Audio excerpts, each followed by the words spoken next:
ते गुंतागुंतींच्या प्रकरणांपर्यंत स्पष्ट उत्तर, ठोस मार्गदर्शन, एक व्यासपीठ जिथे प्रत्येक प्रश्नाला मिळेल योग्य उत्तर। लवकरच येत आहे कायद्याचा नवा कट्टा, फक्त BBS न्यूज नेटवर्क 24 तास वर, जिथे प्रत्येक शब्दाला असतो न्यायाचा आधार। डिसेंबर 2024 मध्ये परभणी इथल्या सोमनाथ सूर्यवंशी यांचा कोठडीतला मृत्यू। सोमनाथ सूर्यवंशी यांच्या पोलिसांच्या मारहाणीत त्यांचा मृत्यू झाल्याचं म्हटलं जात होतं। या प्रकरणात औरंगाबाद खंडपीठाने मोठा निर्णय दिला। संबंधित पोलिसांवर गुन्हा दाखल करण्याचे आदेश कोर्टाने दिले आहेत। हा खून खटला स्वतः प्रकाश आंबेडकर हे चालवत आहेत। सोमनाथ सूर्यवंशी नेमकं प्रकरण काय आहे हे आपण थोडंसं जाणून घेऊ। 4 डिसेंबरला परभणी येथील जिल्हा कार्यालयासमोर काचेच्या पेटीत ठेवलेल्या संविधानाची प्रतिकृतीची विटंबना सोपान पवार या व्यक्तीने केली। या घटनेमुळे जिल्हाधिकारी कार्यालयासमोर मोठा वाद झाला होता। पोलिसांनी हे प्रकरण थांबवून शांत केलं। 11 डिसेंबर रोजी काही दलित संघटनांनी या घटनेच्या निषेधार्थ परभणी बंदची हाक दिली। परभणीत संपूर्ण वातावरण अशांत होतं, मात्र काही वेळातच आंबेडकरी अनुयायांनी जिल्हाधिकारी कार्यालयावर दगडफेक करीत जाळपोळ केली। या दंगल पेटली आणि पोलिसांनी या आंदोलकांना पळवून लावलं। दुसऱ्या दिवशी दंगल पेटवणाऱ्या 40 संशयितांना पोलिसांनी ताब्यात घेतलं। त्यात LLBला शिकणारा विद्यार्थी सोमनाथ सूर्यवंशी याचा देखील समावेश होता। सोमनाथ सूर्यवंशी आणि त्याच्या 40 साथीदारांवर वेगवेगळ्या प्रकारचे पोलिसांनी गुन्हे दाखल केले। पोलिसांनी सोमनाथला आरोपी म्हणून सिद्ध करून त्याची कारागृहात रवानगी केली। त्यानंतर सोमनाथची प्रकृती गंभीर झाली, त्याचा कारागृहात मृत्यू झाला। डॉक्टरांनी सोमनाथला सायंकाळी 6 वाजता मृत घोषित केलं। सोमनाथचा मृत्यू मानसिक धक्क्यातून झाला असल्याचं पोलिसांनी म्हटलं आहे। मात्र सोमनाथसोबत अटक झालेल्या प्रेम सूर्यवंशीने म्हटलं की पोलिसांनी 12 डिसेंबरला सोमनाथला खूप मारहाण केली आणि त्याच्यामुळे त्याचा मृत्यू झाल्याचं सांगितलं। सोमनाथच्या आईने तशी पोलिसात तक्रार केली होती की सोमनाथचा मृत्यू हा पोलिसांच्या मारहाणीमुळे झाला आहे। या प्रकरणाची SIT मार्फत चौकशी करण्यात यावी अशी मागणी सोमनाथच्या कुटुंबियांनी केली आहे। या प्रकरणात मुख्यमंत्र्यांना लक्ष द्यावं लागते, मात्र मुख्यमंत्री पोलिसांच्या बाजूने बोलत होते। 20 जानेवारीला केलेल्या विधानसभेच्या भाषणात मुख्यमंत्र्यांनी पोलिसांची बाजू मांडली। स्पेशल विकाराच्या त्रासाने सोमनाथचा मृत्यू झाला असं सांगितलं होतं।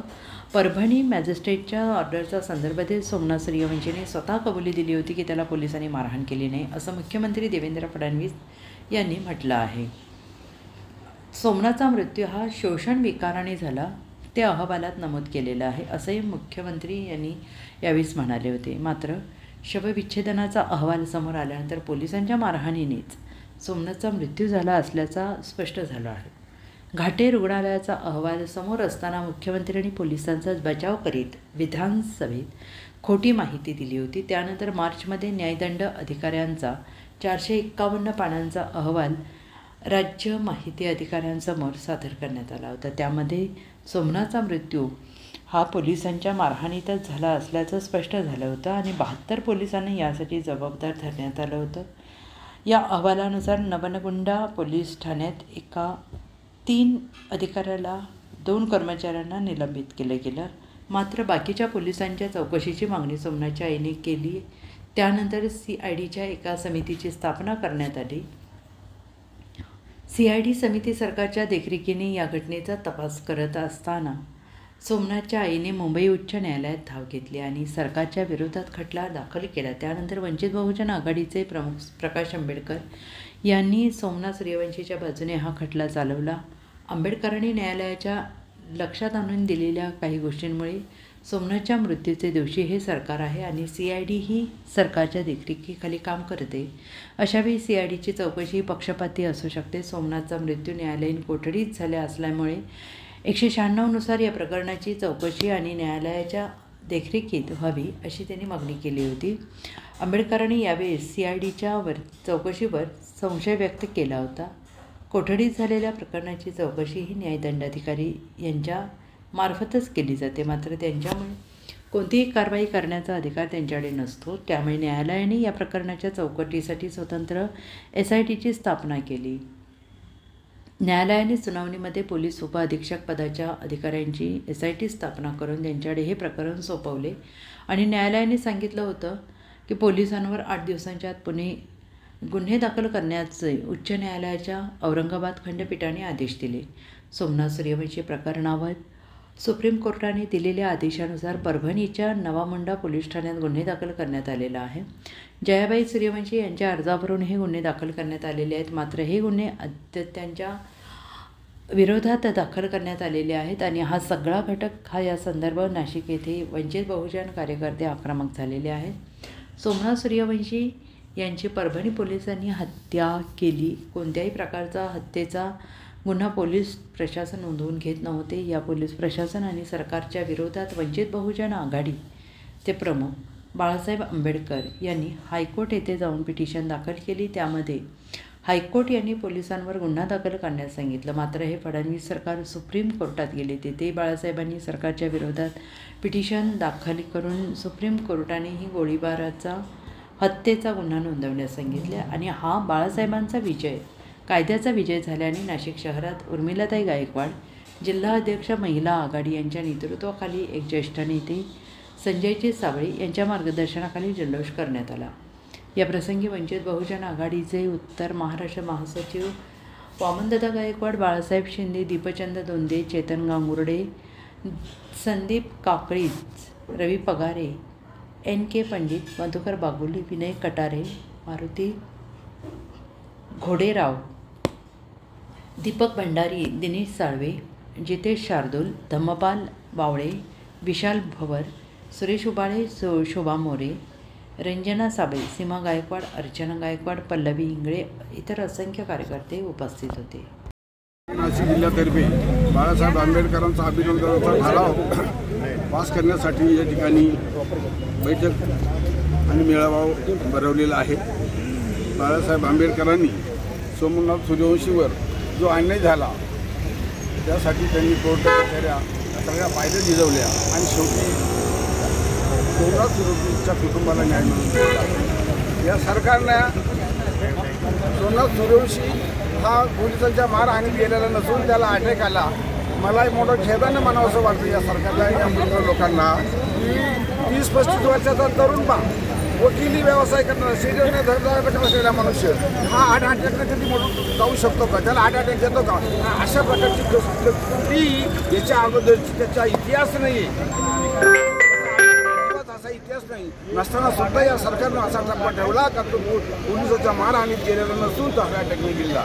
मी ह्या वक्तव्य करणाऱ्या पोलिसांचा आणि या मुख्यमंत्र्यांचा निषेध करतो आणि बाळासाहेब आंबेडकरांचं नाशिक जिल्ह्यात पुन्हा एकदा आणि आज संभाजी भिडे उर्फ शेवटपर्यंत हा लढा लढला. याबद्दल मी त्यांचं अभिनंदन करतो. या ठिकाणी संभाजी भिडे आलेला आहे. देशामध्ये जी प्रतिगामी शक्ती आहे ना, त्या प्रतिगामी शक्तीच्या पाठीमागच हे सरकार सुद्धा आहे. आणि जे भिडेचे वेगवेगळ्या ठिकाणी सभा आणि कार्यक्रम होतात ना, ह्या BJPच्या सरकारच्या पाठिंब्यानेच होत होतात.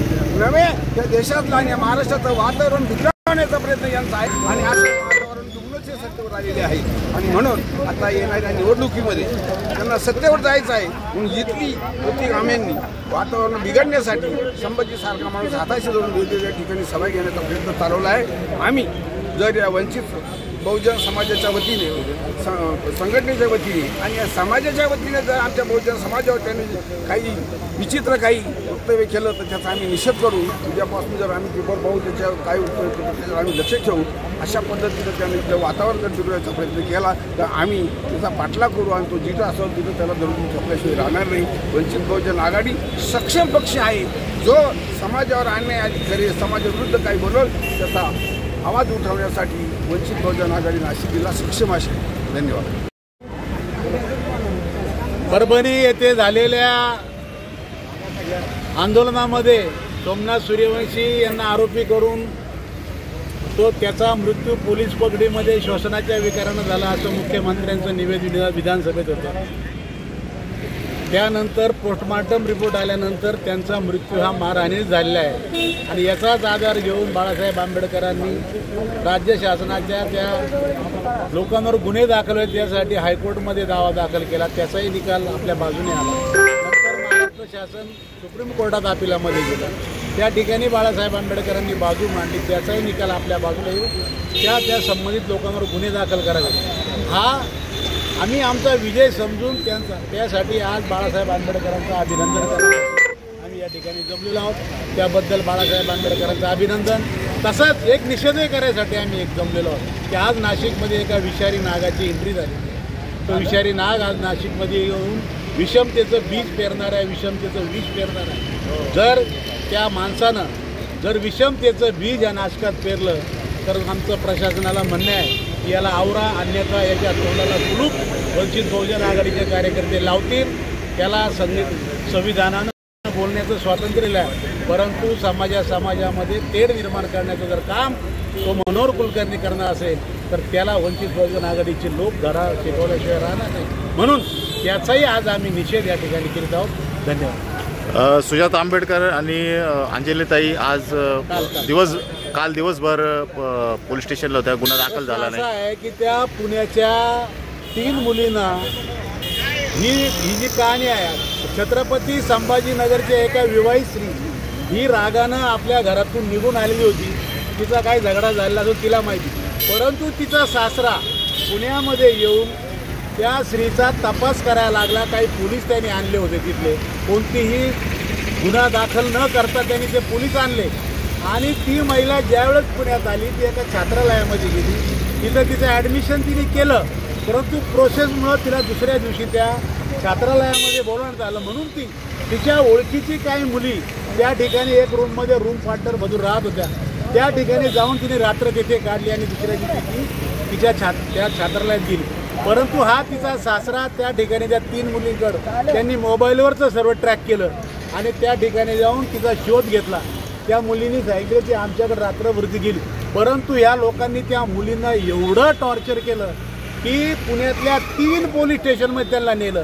3 पोलीस स्टेशनमध्ये ज्या रूममध्ये CCTV नसतो तो टॉर्चर रूम, त्या टॉर्चर रूममध्ये या महिलांना नेऊन त्यांना त्रास दिला.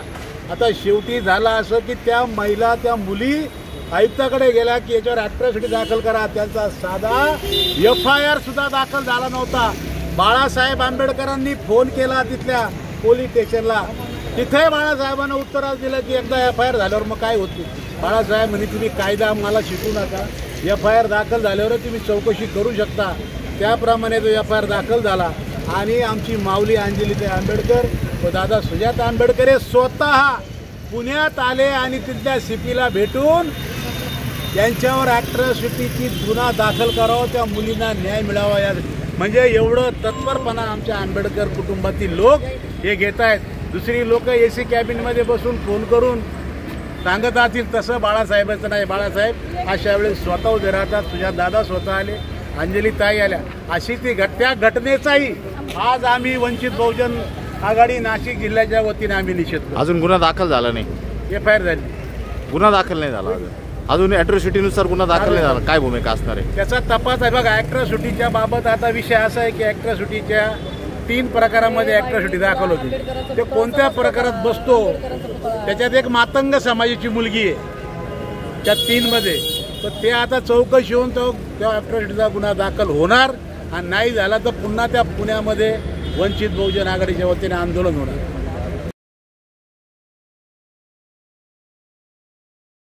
आंदोलन झालं आज, काय भूमिका आहे वंचित बहुजन आघाडीची? वंचित बहुजन आघाडीचं जे आंदोलन झालं त्याचा जो बाळासाहेब आंबेडकरांनी सोमनाथ सूर्यवंशीला न्याय मिळवून दिला त्याच्यासाठी सर्वप्रथम आम्ही साहेबांचे अभिनंदन आणि आभार मानतो. वंचित बहुजन आघाडीचे साहेब आमचे वंचितांसाठी सतत लढत असतात आणि न्यायालयीन असो रस्त्यावरची लढाई असो साहेब प्रामाणिकपणे लढा देत असतात. तसेच आज नाशिकमध्ये मनोहर भिडे नावाचा जो आंबा खाऊन आंब्याची पैदास जी आज या नाशिकमध्ये आलेली आहे त्याचा आम्ही वंचित बहुजन आघाडीच्या वतीने जाहीर निषेध करतो. कारण की हा जो भिडे आहे हा इतका नीच आणि हरामखोर माणूस आहे तर तो महिलांवरती टीका करतो आणि जागोजागी जाऊन तो कुठल्या तरी संघटनेच्या माध्यमातून तो अशा सभा घेऊन 2 समाजामध्ये तेढ निर्माण होईल असं वक्तव्य करत असतो. याचा या देशाला कुठलाही फायदा नसताना इथलं प्रशासन त्याला डोक्यावर घेतं आणि अशा नीच हरामखोराला प्रत्येक टायमाला हे प्रशासन त्याला सपोर्ट करतं आणि त्यांना सहानुभूती देऊन त्यांना इथं मोठं करण्याचं काम करतो. आणि वंचित बहुजन आघाडीच्या वतीने त्याचा नाशिक जिल्ह्याच्या वतीने जाहीर निषेध करतो. तसेच जो पुण्यामध्ये कोथरूडमध्ये ज्या 3 महिला आहे त्याच्यावरती जर पोलीस स्टेशनमध्ये जर आज महिला सुरक्षित नसेल तर त्या पोलीस स्टेशनचा पण आम्ही इथं जाहीर निषेध करतो आणि ज्या पीडित महिला आहे त्यांना लवकरात लवकर न्याय मिळावा. तसे आमच्या अंजलीताई आंबेडकर असतील, सुजातदादा असतील आणि आमचे साहेब असतील सतत वंचितांसाठी महिलांसाठी रस्त्यावर उतरून रात्री पण ते दिवस रात्र एकत्र करून पोलिसांच्या कॉन्टॅक्टमध्ये राहून त्या महिलांना न्याय कसा मिळेल याचं ते बघत होते. आणि आम्ही आज या नाशिक जिल्ह्याच्या वतीने त्या पूर्ण पोलीस प्रशासनाचा सुद्धा निषेध करतो आणि पीडित महिलांना लवकरात लवकर न्याय मिळावा अशी अपेक्षा करतो. भाऊ, आज आंदोलन केलं तुम्ही, काय आज या ठिकाणी सोमनाथ सोनवंशी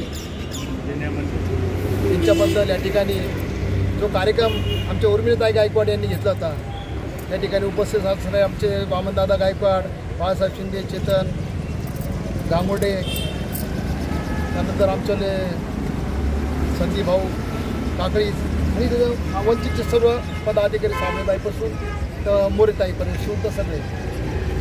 आज हा कार्यक्रम बाळासाहेब आंबेडकर हे केस हायकोर्टापासून सुप्रीम कोर्टापर्यंत जिंकले. ज्या महाराष्ट्र शासनाने ठरवलं होतं हे ज्या सोमनाथ सोनवंशीला पोलीस स्टेशनमध्ये मारलेलं नाही, याला अटॅक आला आणि हा गेला. ही केस बाळासाहेब आंबेडकर त्यांच्या आईच्या म्हणण्यावर लढले आणि ह्या केसचा पुरेपूर फायदा बाळासाहेबांनी एकदम चांगल्या पद्धतीने केला. म्हणजे आईला 5 लाख रुपये देऊ शिकत होते, 10 लाख देऊ शिकत होते, तिने एक पैसे घेतली नाही. बाळासाहेब माझा मुलगा आहे, त्या मुलाच्या नात्याने बाळासाहेबला, बाळासाहेब तुम्ही जे कराल ते. बाळासाहेब दोन्ही केसेस जिंकल्या. शेवटी पोलिसांवर केसेस दाखल करायला लावले. आणि आमचा दुसरा हेतू फक्त हाच होता का सोमनाथ सोनवंशी याला न्याय भेटावा. तो न्याय बाळासाहेबांनी आमचा जिंकून घेतला. आणि दुसरी बात अशी, या ठिकाणी नाशिकमध्ये डोकं फिरवू आंब्याची पैदास किडे पडेल असा एक माणूस आला आहे नाशिकमध्ये, तर ज्याच्यापासून या नाशिक शहरामध्ये या जिल्ह्याचं, महाराष्ट्राचं वातावरण खराब होईल. त्याला तुरंत या ठिकाणी जे काय बोलतोय त्याला बंद करावा. जे बोलतोय शब्द तोंडाचे, जे पोलीस डिपार्टमेंटचे बंद करा, तर त्याचे परिणाम भोगावं लागतील. आणि हे सगळं जबाबदार पोलीस डिपार्टमेंट राहते, याची नोंद घ्यावी. सोलापुरात 12 दिवसांनी पुन्हा एकदा पावसाची दमदार हजेरी. जुलै महिन्यात अपेक्षित पाऊस न झाल्यानंतर ऑगस्टच्या पहिल्याच आठवड्यात पावसाची जोरदार हजेरी. कालपर्यंत 21.8 मिलीमीटर पावसाची नोंद. शहरातील अनेक सखल भागात मोठ्या प्रमाणात साचले पाणी. सोलापुरात होत असलेल्या पावसानं खरीप पिकांना दिलासा.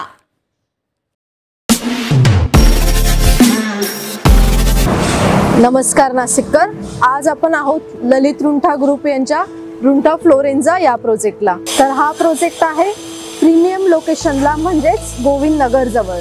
या प्रोजेक्टमध्ये आपण 20हून अशा लक्झरियस ॲम्युनिटीज दिलेल्या आहेत, जसे की वॉकिंग ट्रॅक, मल्टीपर्पज हॉल आणि यासारख्या भरपूर अशा युनिक ॲम्युनिटीज. चला तर मग बघूया आपण आपला सॅम्पल फ्लॅट. तर हा आहे आपला प्रशस्त असा लिव्हिंग रूम आणि याला आपण सुंदर अशी बाल्कनी दिलेली आहे. हा आहे आपला डायनिंग टेबल. तर हा आहे आपला किचन एरिया आणि आपण इथे किचन चॉपिंग काउंटर वेगळं दिलेलं आहे. इथे आपण दिलेले आहेत किचन ट्रॉलीज आणि स्टोरेजसाठी आपण इकडे कॅबिनेट्स पण दिलेले आहे आणि प्लस आपण इथे युटिलिटी एरिया पण दिलेला आहे. हा आहे आपला चिल्ड्रन बेडरूम आणि याचं वैशिष्ट्य म्हणजे इथे आपण फोल्डेबल असा बेड दिलेला आहे. इथे आपण दिलेला आहे कॉमन वॉशरूम, ज्याला अटॅच आपण मिरर सुद्धा दिलेला. हा आहे आपला मास्टर बेडरूम आणि ज्याला आपण अटॅच टॉयलेट आणि वॉशरूम दिलेला आहे. मग नाशिककर, कसा वाटलं तुम्हाला आमचं सॅम्पल फ्लॅट? तुम्ही पण येत आहे ना आमचं सॅम्पल फ्लॅट बघायला?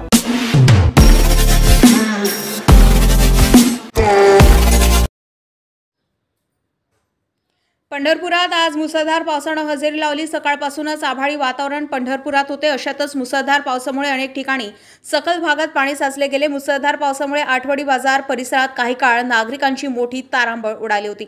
मात्र जोराच्या पावसानं भाविकांसह पंढरपूरकर सुखावले गेले. बुलढाणा जिल्ह्यातील मलकापूर तालुक्यातील धानोरा येथील एका विहिरीत हातपाय बांधलेल्या 48 वर्षीय व्यक्तीचा मृतदेह आढळल्याने परिसरात एकच खळबळ उडाली आहे। या प्रकरणी मलकापूर पोलिसांनी घटनास्थळी जाऊन पंचनामा केला असून घटनेचा तपास सुरू आहे। विहिरीतील मृतदेह हा धानोरा येथील घनश्याम भुतडा राहणार खामगाव यांचा असल्याने समोर आलं असून हातपाय बांधलेल्या अवस्थेत मृतदेह होता। त्यामुळे पोलिसांना घातापाताची शंका बळावली असून त्या दृष्टीने तपास सुरू आहे। तर मृतकाच्या नातेवाईकांनी सुद्धा घटनेचा सखोल तपास करण्याची मागणी केली आहे। घनश्याम भुतडा हे 2 दिवसापूर्वी खामगाव येथून शेगाव येथील एका महाविद्यालयात आपल्या मुलाच्या ॲडमिशनसाठी जात असल्याचं घडून गेले होते। ते परतलेले नसल्याने खामगाव शिवाजीनगर पोलिसात या प्रकरणी कुटुंबियांकडून हरवल्याची तक्रार नोंदवण्यात आली होती।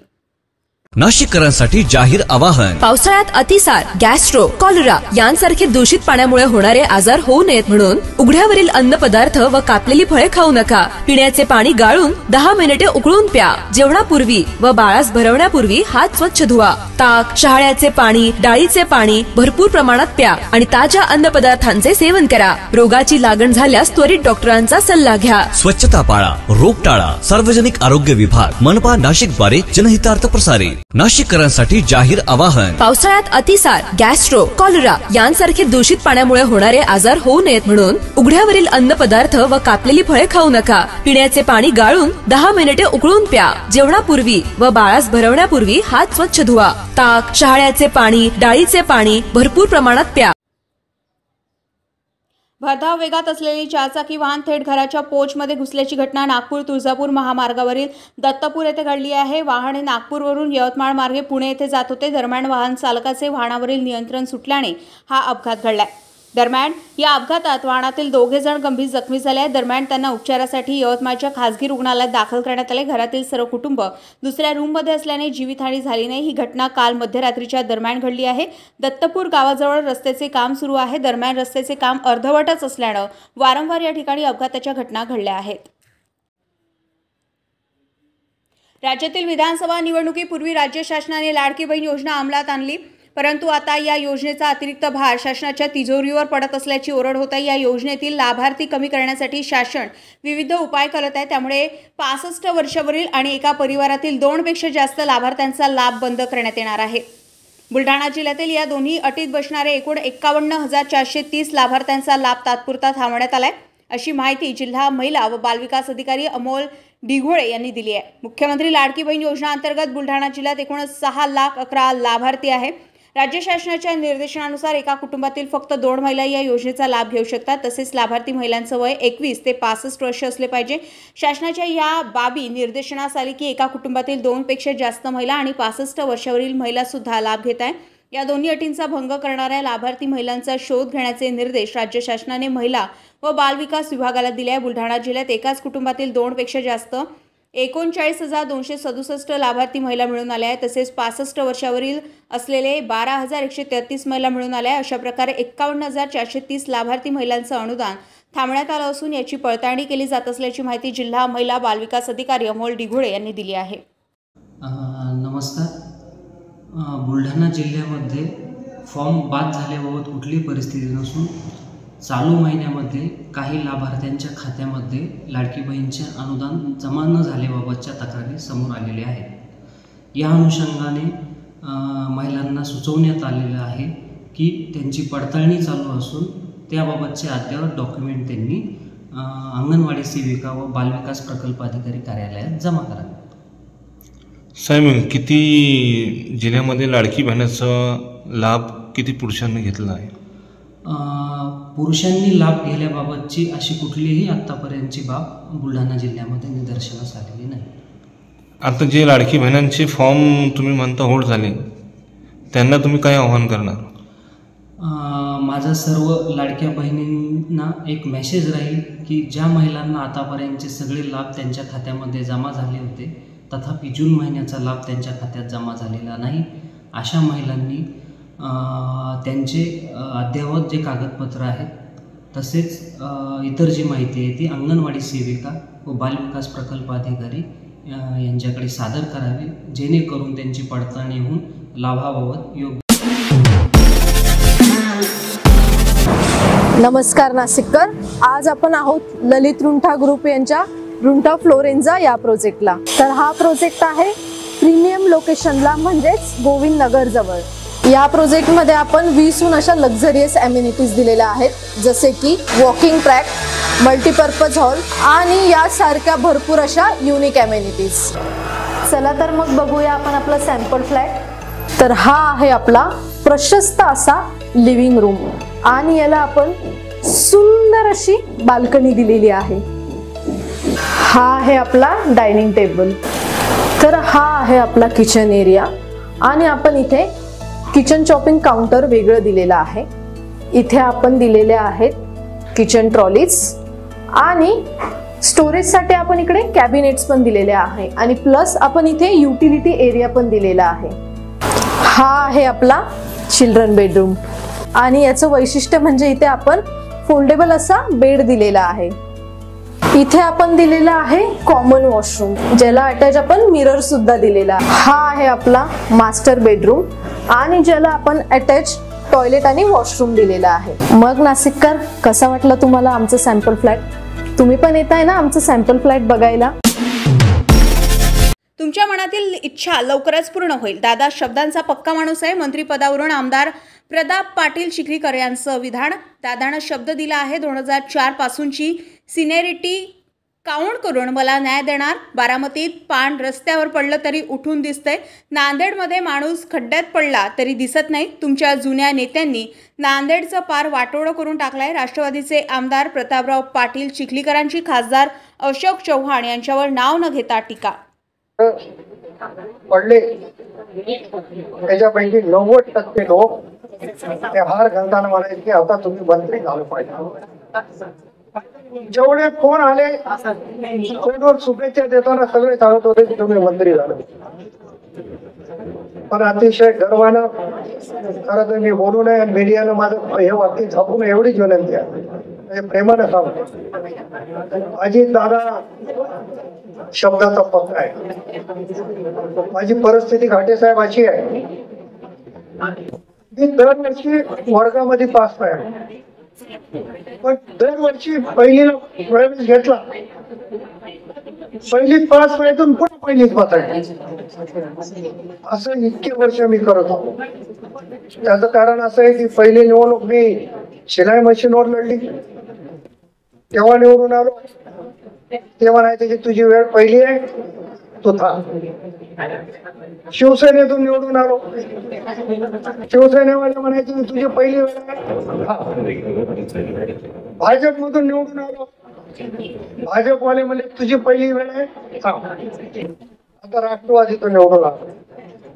म्हणून एका दिवशी शिवराज पाटलाच्या प्रवेशाच्या दिवशी मी दादांना सांगून टाकलं, दादा माझी परिस्थिती अशी आहे की कुठेही गेलो निवडून आले की पहिली वेळ व्हायची, कारण प्रत्येक निवडणुकीला वेगळा पक्ष व्हायला. दादा म्हणले की अजित पवार हा शब्दाचा पक्का आहे, तुमची 2004 पासूनची सिनियरिटी मी काउंट करीन आणि त्याचा न्याय द्यायची भूमिका मी घेतल्याशिवाय राहणार नाही, अशा पद्धतीचा शब्द त्या राज्याचे उपमुख्यमंत्री आणि राष्ट्रीय अध्यक्ष आदरणीय अजितदादा पवार साहेबांनी दिलेला आहे. पण तुमच्या मनातल्या ज्या काही भावना आहेत, मला असं वाटतं की परमेश्वर लोकच पूर्ण केल्याशिवाय राहणार नाही, असं जर मला तर चुकीचं होणार. ते मंत्रीपद गाड्या घोडे घेऊन फिरायसाठी नाही, ते जिल्ह्याचा चेहरा मोठा. आज नांदेडची अवस्था कशी आहे? नांदेडचा पकाल शहर या महाराष्ट्रात दुसरं कोणतं नाही. आपण जर तुलना केली, 50 वर्ष झाला आदरणीय शरदचंद्र पवार साहेबांच्या घरी सरपा आहे, आदरणीय शंकरराव चव्हाण साहेबांच्या घरी 50 वर्ष झाला सरपा आहे. पण बारामती शिंगणापूरलाही राजवेल एवढं चांगलं शहर झालंय. बारामतीला काम करणारे अधिकारी सांगतात एखाद्या झाडाचं पान रस्त्यावर पडलं तरी ते उठून दिसते, नांदेड मध्ये खड्ड्यात. दादरमधल्या कबूतरखान्यावरून राडा, जैन समाज आणि पोलिसांमध्ये झटापट. कबूतरखान्यावरील ताडपत्री आंदोलकांनी काढली. कबूतरखान्यावरील बंदी विरोधात जैन समाज आक्रमक. कबूतरखान्यावर बंदी, दादरमध्ये जैन समाजाचा ठिय्या. आज बच्चू कडू यांनी शेतकऱ्यांच्या गंभीर प्रश्नावर चर्चा करण्यासाठी राज ठाकरे यांची शिवतीर्थ येथे भेट घेतली. पूर्वी व बाळास भरवण्यापूर्वी हात स्वच्छ धुवा. ताक, शहाळ्याचे पाणी, डाळीचे पाणी भरपूर प्रमाणात प्या आणि ताज्या अन्नपदार्थांचे सेवन करा. रोगाची लागण झाल्यास त्वरित डॉक्टरांचा सल्ला घ्या. स्वच्छता पाळा, रोग टाळा. सार्वजनिक आरोग्य विभाग, मनपा नाशिक द्वारे जनहितार्थ प्रसारित. दादर मधल्या कबूतर खाण्यावरून राडा, जैन समाज आणि पोलिसांमध्ये झटापट. कबूतर खाण्यावरील ताडपत्री आंदोलकांनी काढली. कबूतर खाण्यावरील बंदी विरोधात जैन समाज आक्रमक. कबूतर खाण्यावर बंदी, दादरमध्ये जैन समाजाचा ठिय्या.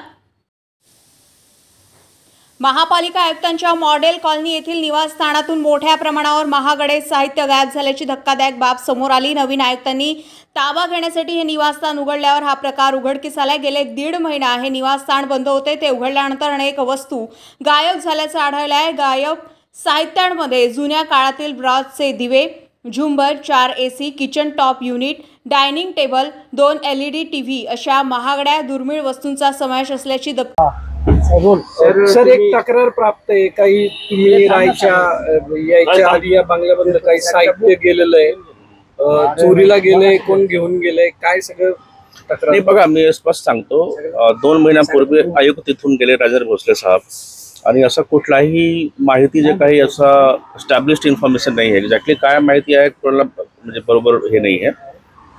त्या आधारे त्यांना इनडायरेक्टली बदनाम करणे हे चुकीचं आहे. बिकॉज मी तुम्हाला एक गोष्टी सांगतो, या बंगल्याला काय होता आम्हाला काहीच माहिती नाही. आम्ही जेव्हा इथे आलो, आमच्याकडे भरपूर साहित्य होतं, कारण मी 9 वर्ष राहिलेलं आहे जिल्हाधिकारी म्हणून. तसंच दिल्लीमध्ये आमच्याकडे इतकं सामान आहे की हे सगळे हे आमच्या घरामध्ये झाला सेट. थोडाफार काही आवश्यकताप्रमाणे किचनचं काम, काही हॉलचं काम आम्ही करून घेतलं.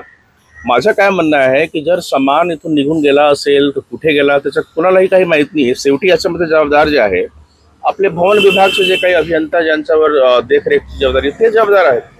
मी काही पूर्वीचे आयुक्त किंवा आताचे आयुक्त किंवा हे सगळे विषयच नाही. ज्या माणसावर या भवनाची जबाबदारी आहे त्याच्या मेंटेनन्सची, त्यांना सांगायला पाहिजे ना. 9 तारखेला रक्षाबंधनाला आम्ही वेदनेची राखी सरकारला बांधणार, बच्चू कडू यांचं प्रतिपादन. परंतु मला असं वाटतं का आत्ता आमचं 9 तारखेला रक्षाबंधन आहे, आम्ही वेदनेची राखी बांधणार आहोत सरकारला, मोदी साहेबांना आणि देवेंद्रजीला. त्यांचे मुखवटे लावून सगळ्या आत्महत्याग्रस्त महिला 9 तारखेला वेदनेची राखी त्यांच्या हाताले बांधू. कारण भारतीय डाक विभागानं अपग्रेड केलेली नवीन प्रणाली अद्याप कार्यान्वित झाली नसल्यानं बीड जिल्ह्यातील सर्वच डाकघरातील नोंदणीकृत कामकाज संथ गतीनं सुरू आहे. याचं थेट ही 2.0 जी प्रणाली आपण स्वतः अंगीकारली आहे डाकघराने सर्व, ही पूर्ण भारतामध्येच चालू झालेली आहे. 5 तारखेपासून याचा रोल आउट झालेला आहे. तर यामध्ये काय सर्व्हरचा थोडासा इश्यू आहे. कारण काय की कोणती गोष्ट नवीन म्हटल्यानंतर त्याला काही अडचणी येतात किंवा काही गोष्टी समजा त्रास होतो, पण आम्ही स्वतः त्यामध्ये लक्ष घालून चालू आहे आमचं. आणि सध्या आम्ही राखीचा सीझन असल्यामुळे 2 काउंटर चालू केलेले आहेत आणि जास्तीत जास्त नागरिकांची गैरसोय कशी होणार नाही हे आम्ही जातीने लक्ष देऊन पाहतो आहोत. कोणत्या सेवेवरती नेमका परिणाम प्रामुख्याने पाहायला मिळतो आणि काय अडचण कशी येते सर्व्हर? सर याच्यामध्ये असं आहे, अडचण आपल्याला सध्या जे आम्ही पहिल्यांदा एका मिनिटामध्ये 2 रजिस्टर किंवा 3 रजिस्टर बुक करत होतो, पण सध्या आपला सर्व्हरचा थोडासा स्लोनेस असल्यामुळे एका मिनिटामध्ये एखादं रजिस्टर एखादं स्पीड पोस्ट बुक होतं आहे. त्याच्यामुळे थोडंसं वेळ कामाला लागतो आहे. पण असं हे नाही की पूर्णच काम हे झालेलं आहे. आम्ही त्याच्यावर सुद्धा हे करून जास्तीत जास्त नागरिकांना व्यवस्थित सेवा देण्याचा प्रयत्न करतो आहे.